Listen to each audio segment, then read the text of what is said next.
Welcome back, kids. All right, what is happening? So, as part of the 406 build, I decided that I wasn't spending enough money, and I decided to spend more money replacing things that I already spent money on to make it a little better. So that's what I'm doing.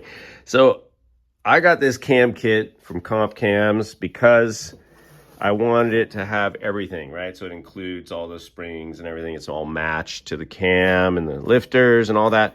And that all sounds great, except then when you remember that Beehive springs are a little lighter, a little quicker. You don't need as much seat pressure, blah, blah, blah. So yeah, I made a purchase through Summit, PAC Racing. I got springs. I got keepers, I got the retainers, so that's all here. So this is the new spring, the Beehive spring. Here's the old style spring, just for comparison. So yeah, so the Beehive's lighter, a little more stable. Again, not necessary for this build. I'm not doing a high horsepower. I just like spending money, and I try to do as much of that as possible, just to geek out. Oh, this is so much lighter though. So that's that. So what do we got? So in this video, I'm going to be putting together this one set with the intake valve, and we're going to use the installed height measurement tool to see where we're at. And then I'll see what I need to do shim wise. But right now we got springs, we've got the retainer, we've got the keeper pieces, and we've got the seat. Because aluminum heads, you definitely want to put a seat. But the seat is also for a spring locator. So spring goes on there. And then we'll put the valve in, put the keeper on. So then we're going to put this device, and I know some of you know this, some of you may not, but this is going to measure where the installed height is at this particular time without any shims or anything. So we're going to go for around 1.8 inches. That's the installed height. Actually, the guy from PAC, whose name is Mark, and it's the same guy I talked to when I called over there. Really nice guy. Spent about 15 minutes on the phone with me. But if you go to the Summit site and you watch their PAC valve videos, you'll see Mark. And you can reach him at this number. Really nice. American company, made in America. They're over in Michigan, I think. I wish I was getting paid for this. I'm not. So that's just a community service announcement. All right, so I'm going to put this together. Also, they said do not handle these springs with your bare hands, which of course I already did. He said you'll wipe off all the rust preventative coating, and then your springs are going to rust. So I have some rust preventative coating. I'm going to put back on this one spring. Maybe I'll do my own rust preventative coating. But he said definitely use gloves. That's what I'm going to do. I'm going to put this in, and we'll be right back.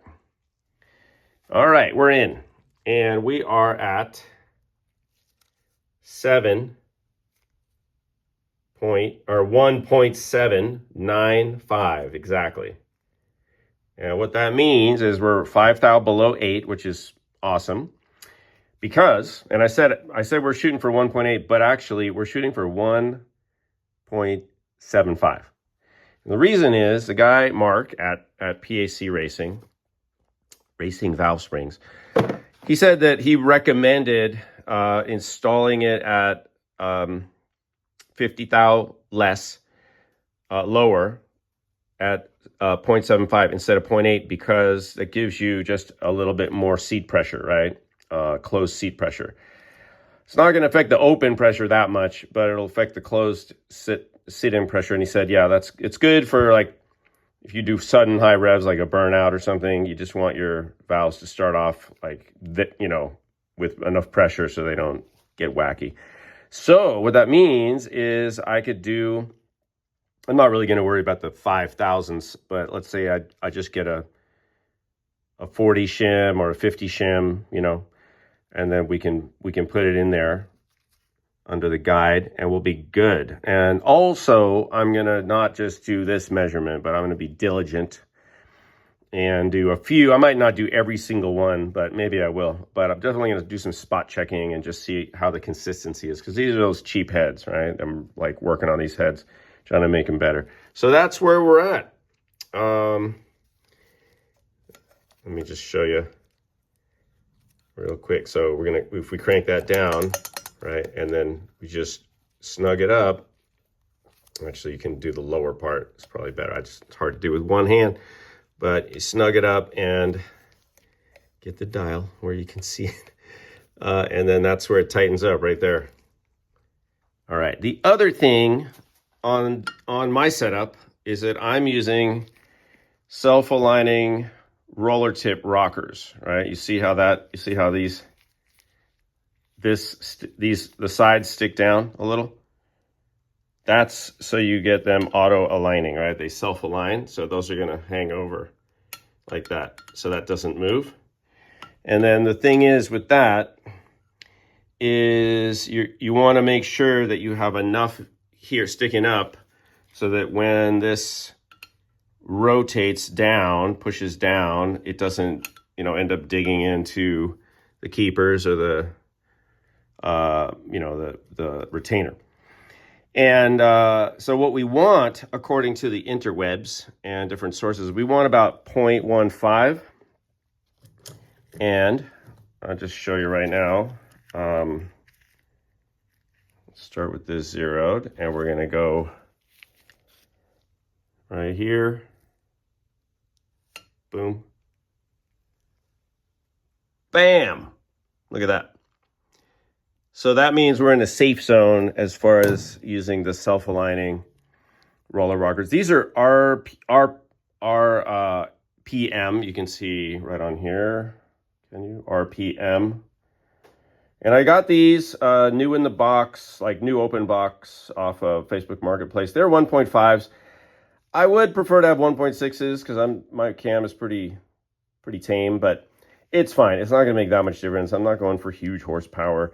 These are just nice and solid. They're heavy, heavier, like they're steel. They're not aluminum, but they're so well made. I just couldn't resist them, and they were like $150 for the whole set with poly locks,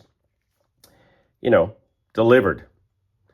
So I got these. These are a little bit used, but man, they really are smooth, and they're going to be nice, I think. So those are going to go on to complete this very expensive spring situation I got going on these heads. But, it's all good. So success in spending money, success in getting the right package. So there you go. Hope you guys learned something and you're excited like I am. See you later.